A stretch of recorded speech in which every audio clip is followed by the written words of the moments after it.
That Q in my name stands for both Quencie and Queen. Let me explain. Welcome to episode 21 of my 50 Days Till 50 series, where I share stories from my life, all leading up to my 50th birthday on July 19th. On today's episode, we're going to talk about the only time in my life where I was crowned queen.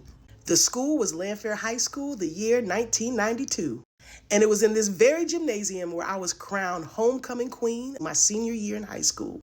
I was crowned homecoming queen, and Sarah Jackson, rest in peace Sarah, was crowned maid of honor. Now this was a big deal, y'all, because we were the only two black girls on the whole homecoming court.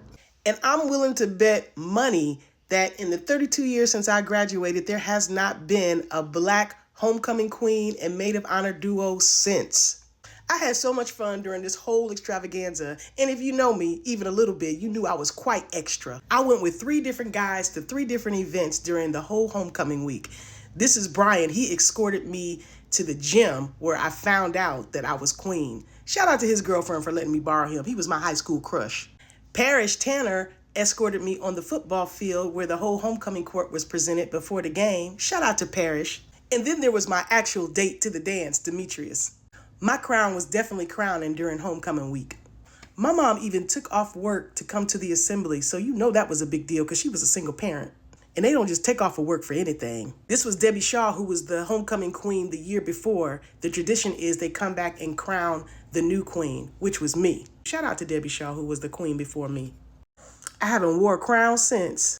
There also was a parade where the homecoming queen rides in a convertible and waves to people at the parade. Shout out to my old basketball coach who allowed me to use his car in the parade. And I went and found my crown specifically for this episode. 32 years old.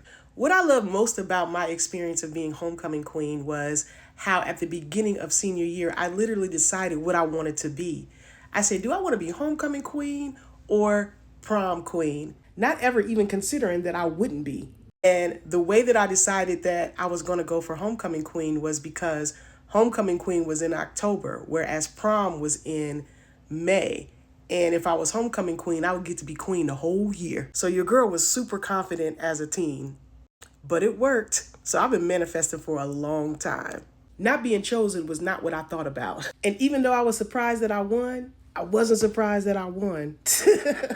But it's the only time I've ever been queen. So I'm going to hold on to that. I take that back. I'm a queen every day.